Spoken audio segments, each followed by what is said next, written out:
We begin the Gemara today on Daf Chaf from Aleph, right at the beginning at the Mishnah. Last Mishnah of this Perek. Zok the Heilige Mishnah. This is actually a continuation of the previous Mishnah where it said that Stam Nedarim, when a person makes a neder and he uses a language which it's not clear if it means a neder or if it does not. So we're machmer, we're stringent, and we say that the neder takes effect.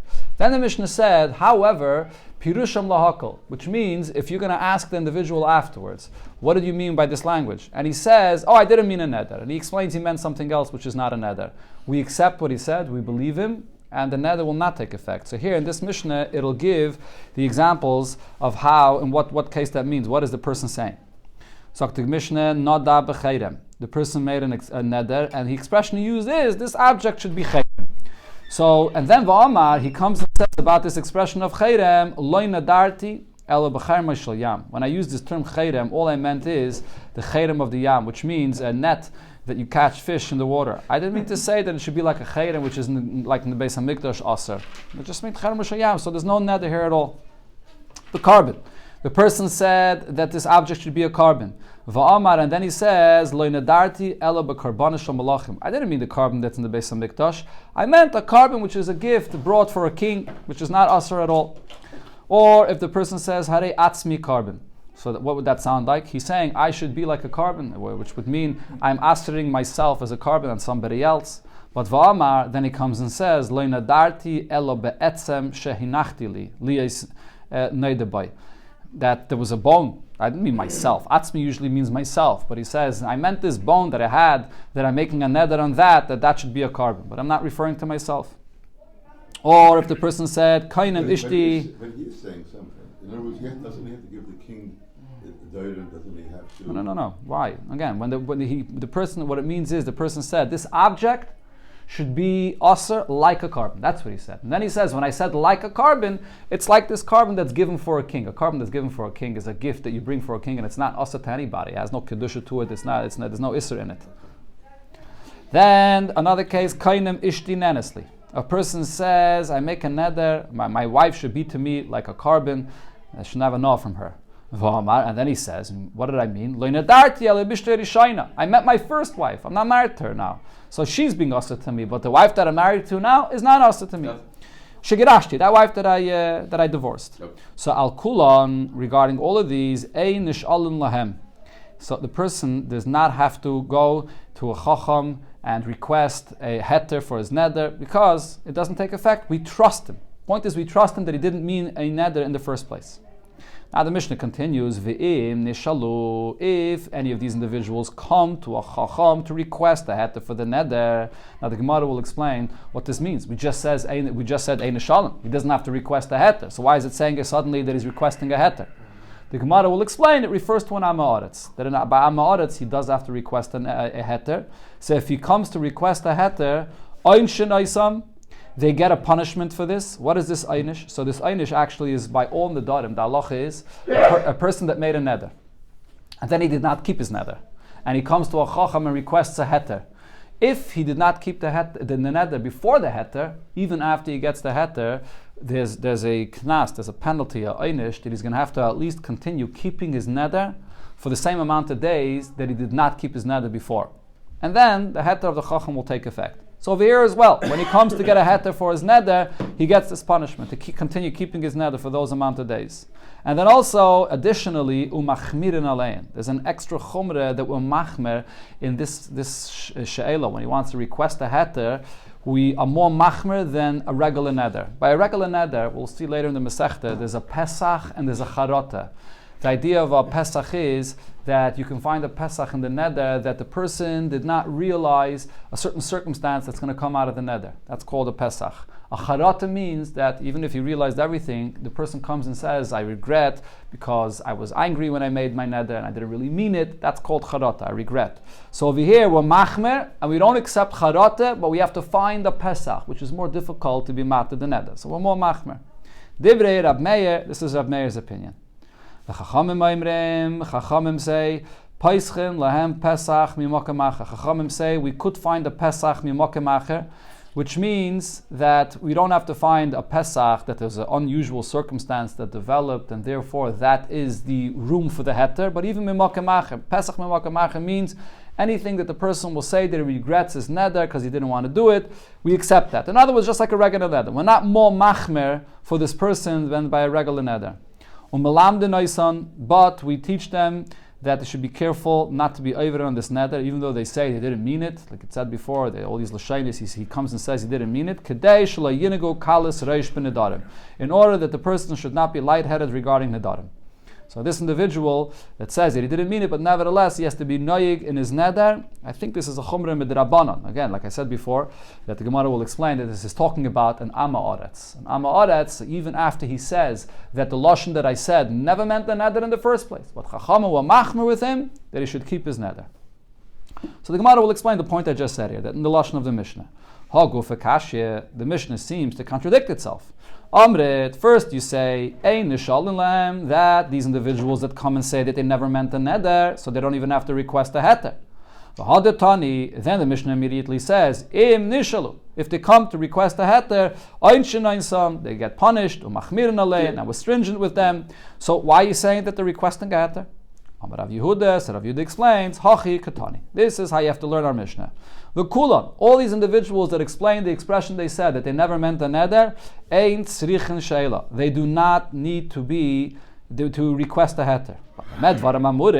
When is that the case? When it's a Talmud Chacham, so we trust him that the language he said was not a neder. When it comes to an Amoretz, Shabali Shoel, so he's coming to request the heter because we don't trust him. When he says, I didn't mean this lashon as a neder, we don't trust him. So therefore, we punish him, and we're going to be machmer on him. We're going to be even more machmer on him because we don't trust him, and we see he's trying to get out of his neder, we'll be even more machmer on him. This is the pshat that the Ran says, that many Rishonim say, that the point of the Amoretz is that we don't trust him. When he comes and says, I didn't mean a neder. Other Rishonim say it's not an issue of trust, even if we do trust him, but because he's an Amoretz, we don't want him to confuse this case with other regular nedarim. If we're going to allow him to be matter over here by a real neder, he might also be mattered for himself. So we don't want him to confuse this. So now the Gemara explains what this means, Einshin and Machmirin. Bishleime, it's understood what Machmirin means. We don't, when he comes to request a heter, we don't open up for him to say that he regrets the neder. That's a very simple and easy way how to make a heter for a neder. The person just says, I made this neder out of anger, I didn't realize, and I regret it. So in this case, we don't allow him to just regret it. He's going to have to find a bigger Pesach, something unusual that happened that he didn't expect. But what is the punishment that it speaks about it? Says the Gemara Kedetanya, like it says in the Braise, the Einish is the Misha Nazar, person that makes a neder to be a Nazar. And he transgressed, he didn't follow his Naziris. So we do not give him a heter for his Naziris those amount of days that he did not keep his Naziris, so now he first has to keep those amount of days, the Naziris, and then we'll give him a heter. Divrei Rabbi Yehuda, that's what Rabbi Yehuda says. Rabbi Yosi says about this, he's not always going to have to keep those amount of days that he was over. This is by the minimum amount of Naziris, which is 30 days. So if he did not keep his Naziris for 30 days, he's going to have to keep his Naziris for 30 days. But what's if the Naziris, it could be less than 30 days, that is, by Naziris Mu'etes. But when it comes to Naziris Merubah means a person took upon himself to be a Nazir for a whole year, let's say, and there was a period of time that he didn't keep his Naziris. So before we're matir his Naziris, Daye Lamed Yoim. He's not going to have to keep his Naziris the same number of days that he was over his Naziris. 30 days. 30 days, which is the minimum amount of a Nazir, that's enough for him to keep his Naziris, and then we'll be matir it. So this is the einish that it speaks about by a Nazir, and that's the einish that it means over here as well, that if he was over on his neder, he has to keep that amount of days of his neder, and then we could be matir it for him. Rav Yosef said, Hoyel v'amri Rabbanon, since the Rabbanon said, Ein iskaken, that we will not be matir his neder unless he keeps it for that amount of time that he did not keep it. Again, a bezdin that will be matir this neder even before he keeps it, and for those amount of days, is not doing the right thing. So in other words, b'di'evet, it will not take effect. It's not right what the Bezdin does. Rav Acha bar Yaakov says, Misham Tinanle. This Bezdin, we put them into a shamta, into some kind of a chayrim, an excommunication for not following this halacha to not be mater is neder. It said in the Mishnah, V'chachamim ma'imreim poischin loy pesacholo. Chachamim say that we will, even for this individual, this Amaretz, we will open up a Pesach for him, but then we teach him to be careful with these Nedarim. We don't want a person to behave with kalas reish, lightheadedness regarding a neder. A neder is a isser and it's a very severe thing, so we want him to be careful with a neder. Tana and Abraisa we learned, a person should never be accustomed with making Nedarim. Because if you don't keep a neder, you end up also transgressing and not even keeping a shvuah. We learned earlier in the Gemara that a shvuah is actually more stringent than a neder. A person should not be accustomed to hanging around and eating together with an amaretz. Because you're going to eat by him, he'll serve you food, he'll serve you produce that the maisres, the trumas were not taken from them. It's called tevel. And also, al tiragaletz l'kayin amaretz. Do not be together with a kain. Eat together with a kain that's an amaretz.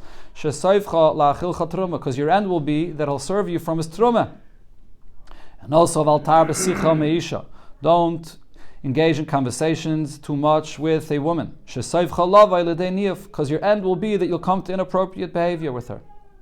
Rav Acha, this opens up a whole sugya here on this subject. So Rav Acha bar Rav Yeshi said, Kolat Seife benoshim, a person that watches women. Seifoi bali de aveda. The end is he's going to come to do an aveda with them. The Cholam Mistakel ba keva shalisha, a person that gazes, that stares at the heel of a woman. Haviyun loy banim shenim moganim. He will have children that are not proper children, not good children. And Gemara explains this last point here, what does this refer to? So there are two opinions about this. Amar Rav Yosef. Rav Yosef says, Ubi ishtay nida. This is referring to his wife when she's in the state of a nida. She's also for him. He may not look even at her heel. Amar Rab Shimon ben Lakish. But another opinion over here is, which is Rab Shimon ben Lakish, Akeva diktani, when it uses here the term of the heel, it's a clean expression and it doesn't refer to that, but rather b'makim atinoifis shumuchuven kenegadakev. It's referring to the private area of a woman, which is opposite of the heel. And it's not only referring to a person's wife when she's a nida, but even if she's not a nida, that a person should not look. Tanya and Abraisa we learned, it says by Matan Torah, Ba'avur tiye yirasei al penechem. The Eibush says that the Eibush comes to speak to you, and in order that his fear should be upon you. What does this mean? Zubusha. This is shame. The Eibush gives Yidden the kayach, this midah, this attribute of busha, the bilti tachto, that he should not come to sin. What does this mean? Melamed, this teaches us sha'abusha mevia l'dei yireschet, that the shamefulness brings a person to be fearful from a sin. From here it was said, simin yafa badam, a good sign in a person is shu baisha, that he's bashful. Others say, a person that has bashfulness, he will not sin quickly. A person that does not have this attribute of shame, so it's known that his forefathers were not there at Har Sinai. So therefore he doesn't have this midah of busha. Rabbi Yechanan ben Davoi said, Daled devarim sacholi malachi asharis. There are four things that the Malachi Yasharis told me. One is chigrin, that when you see people that are limping, mipnei ma havyan, why are they born this way? Mipnei shahovchem eshulchanam, because he's born from a relation of the mother and father that hovchem shulchanam, they turn over the table, which means that their relation, their marital relations, is not in the usual way. Ilmim, when people are mute. Why does this happen? Why are they born this way? Is because he kissed on that place, in the private place, and it's not sneezed, and therefore the child is born mute. People that are deaf, why does this happen? Because at the time of marital relations he was talking, and it's also not supposed to be. People that are blind, why does this happen? Because they're gazing in that private place, and therefore this happens. So this the Gemara asks, a contradiction to what it says here. Shalu es ima shalim. The question was asked to Ima Shalem, which was the wife of one of the great Tanoim. Just a second, whose wife was she? She was the wife of Rabbi Eliezer. So they asked her, Mipnei ma banecha yafyafim v'yaiser. Why do you have beautiful children? Amra lahen. So she said, Eina misaper. My husband doesn't talk to me, and this is meaning this refers to marital relations. Lo b'tchilas halayla. Not in the beginning of the night, v'loy b'seif halayla, not at the end of the night, because in the beginning or the end of the night, people are still around, people are still awake, so not in that time when other people may hear. Ela b'chatzais halayla, in the middle of the night, during chatzais, when it's private, when it's quiet in the house. Ukishum mesaper, and then when he talks to me, which means in time of marital relations, megala tefach, umachasat tefach. He's very tznius. He uncovers a tefach, he covers a tefach. V'doima alav k'mishakaf v'shed. And it's for him as if a shed is forcing him. Meaning that he does it, it's said in the Rishonim, there's different Pirushim what this kaf shed means. Some say that it refers to the way he covers himself, just like a person that's afraid of a shed, he covers himself, so too he's very tznius, he covers himself.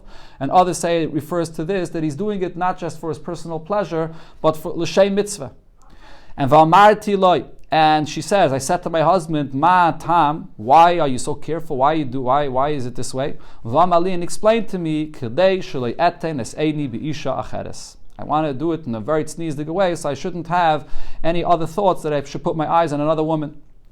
V'nimtzu banov ban l'dei mamzeres. And what happens is, if a person has relations with his wife, but in his mind he's thinking about someone else, so the children are going to be like mamzerim. Doesn't obviously mean literally mamzedim, but it means that if he has relations with his wife while he's thinking about someone else, the children have a pagam, like a mamzedus. So what do we see here in this account that she said? She said mesaper, that her husband would talk to her during marriage relations. Before it said that one should not talk. So the Gemara answers, like kasher, this is not a question. Ha b'mili de tashmish, in matters related to the act that they're doing, that's allowed. Ha b'mili achrenaisa. But regarding other subjects, to talk about other things, that's not the appropriate time. That's not allowed during the tashmish, during marriage relations. Now, Amar Rabbi Yechanan said about this entire brayse we learned before. What Rabbi Yechanan ben Davoi said, he heard in the name of the Malachi Asharis.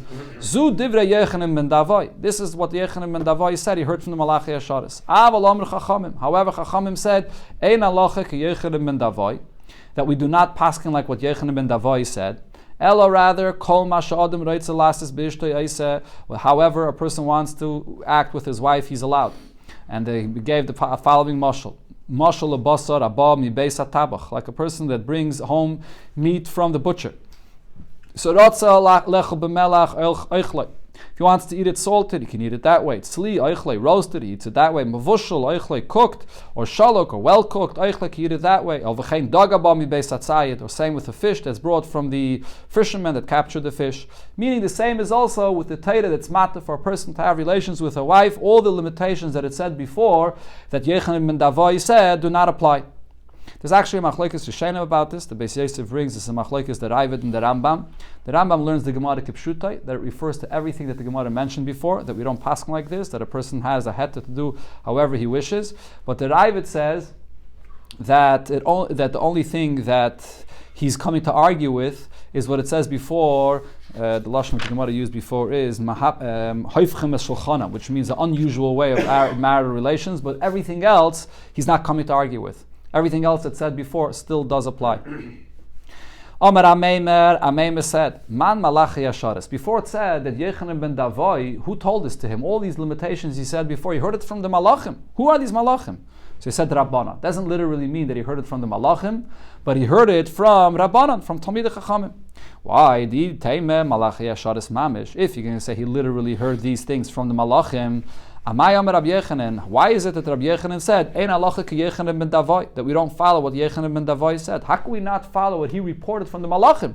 Ha'inu b'ki b'tzuras avlat tfei. If the Malachim are telling him that these different behaviors are inappropriate and therefore it affects the beauty of the child that's born, they definitely know the tzura, how you form a fetus, more than anybody else. So why would we not pass him this way? So it must be that it refers to the Rabbanan. Why does it refer to the Rabbanan as Malachi Asharis? The Mitzayni ke Malachi Asharis, because these Rabbanan stand out, that they're very careful. Like the Mefarisher says that they wear tzitzis, and so therefore they stand out like Malachi Asharis. So the Gemara, a woman came in front of Rebbe. She said to Rebbe, arachti lo shulchan v'havchai. I prepared my table and he turned it over, meaning that he has marital relations in an unusual way and she's not happy about it. Amalah, so Rebbe says to her, Biti, my daughter, Taira hitirascha, the Taira was mat to you, to your husband in this way. Vani ma'asalech. So what could I do for you? I can't help you. The Taira was mat to this. What are they talking about? Ahi da soyle kamei Rav. Same story, a woman came in front of Rav, Omroloi, and she says to Rav, Rebbe, my Rebbe, arachti lo shulchan, I prepared my table, va'afocha, and he turned it over. He's having relations with her in an unusual way. Omar, so he says to her, Maishna ben min binisa. He says the mashal that the Gemara said before. It's no different than a piece of fish that a person can eat however he wishes, and therefore I can't do anything for you. The Torah was mat to this. The pasuk says, a person should not follow his heart, that goes in inappropriate places. Mikan Omar Rabbi. Rabbi learns from here, Al yishta adam b'kaiseh. A person should not drink from this cup, v'yitin einov b'kaisacher, and his eyes are in a different cup, which is a mashal for a person that's living with his wife while he's thinking about someone else. Amar Ravina said, "Lei nitzracha." Chiddush over here is eladafila beis nashav. If even the person has two wives and he's having relations with one, he shouldn't be thinking about the other. There's a pasuk that says, "Uvaroisi mikem hamerdim v'apoishim bi." I will choose out from amongst you those that are rebelling and are sinning against me. Who does this refer to? Amar Rab Levi says, "Elu b'nei teisha midas." This refers to people that have the following 9 midas, and the Gemara gives a Rashi Tevis for this: b'nei osnas and mashgach. And the Gemara is going to go through this Rashi Tevis, what these 9 different individuals refer to, and these are 9 people that have relations with their wife in a way that's not appropriate. One is b'nei ema, people that have relations with their wife out of fear. They throw fear on them and their wife. The other is b'nei anusa, the ones that force their wife into relations. The other is b'nei snua, that they have hatred in their heart and still they're having relations with their wife. And b'nei nidui. B'nei nidui is when the husband is in a cherem and he has relations with his wife, or maybe she's in a cherem. B'nei tumura, and those that have 2 wives and he thinks he's having relations with one and it's really another. B'nei meriva, those that are having relations while they're in a quarrel with their wife. B'nei shichrus, those that have relations while they're intoxicated. B'nei grusha salev, those that have relations while they made up in their heart that they're going to divorce their wife. B'nei arbuvia, those that have that this woman had relations with someone and it's not clear who she had relations with. B'nei chatzufa, or those that are children from chatzufa. Chatzufa refers to a woman that she herself verbally demands marital relations. Tevaz bepeh, that's what it's called. She herself is demanding this. That's called chatzufa. It's a chutzpah for her to demand this. So the Gemara asks on this last point, Eini, is this true? Rab Shmuel bar Nachmani said, Omer Rab Yenison, the name of Rab Yenison, Kol Adam she'ishtoi tevasai, a man that his wife demands of him to have marital relations with her, having lebanim, this is a positive thing. She'll have children. That even in the generation of Moshe Rabbeinu, such children could not be found. Where do we see this? Shanama, the pasuk says, David says to Moshe Rabbeinu, I want you to find, when he was looking to find the judges for Yidden, he says, they have to be men which are chachamim and nevainim, wise and nevainim as well, which is another level of chachma, or the bina. Uksiv, the pasuk says, who did he find? I took the heads of your shvatim, but nevainim. He couldn't find people that were nevainim, that had that level of bina. But what does it say regarding Shevet Yisachar? Uksiv Yisachar Chamoir Gorem. That Yisachar Chamoir Gorem literally means the donkey that has heavy bones. But the Gemara, we're darshaning this pasuk here, the Mefarish here brings, that the drash over here is, Chamoir Gorem means the donkey caused. What does this mean, the donkey caused? A very interesting thing, that when Yaakov Avinu was riding on his donkey, and he came to the tent of Leah enticed Yaakov Avinu, she brought him in to have relations with her, and that's when Yisachar was born. And that was Gaidim. What does that Gaidim? Uksiv, that caused. The word Gadam here means it caused. Uksiv, the pasuk says, Mibnei Yisachar, from the descendants of Yisachar, Yoidei Bina Leitim. They will have Bina. Bina means they'll have not only Chachma, but even Bina, which could not be found in the generation of Moshe Rabbeinu. And what was the reason for this? The reason for this is because their mother Leah enticed Yaakov Avinu into this relation that Yisachar was born from it. So what do you see? That when a wife is toivas, that she demands the relations, this is a positive thing, and this brought to the birth of the Yisachar and his descendants that have a very high level of bina. Answers the Gemara, Ahi the martzi artsuye. That does not mean that she's demanding bepeh, but it means that she appeases and entices her husband, but not to demand bepeh. So in other words, the point over here is that through this, she's zeichet to have banim, scharim, and children that are tamidei chachamim, and it means is pashat that she's doing it for the sake of the mitzvah of piri v'ribya, and she's enticing her husband to a mitzvah, and that's why she's zeichet to have beautiful children and great children, like it says by Yisachar. Hadran Allah the elum mutare. This is the conclusion of the second perek of the second Nedarim. Like what we're talking about here.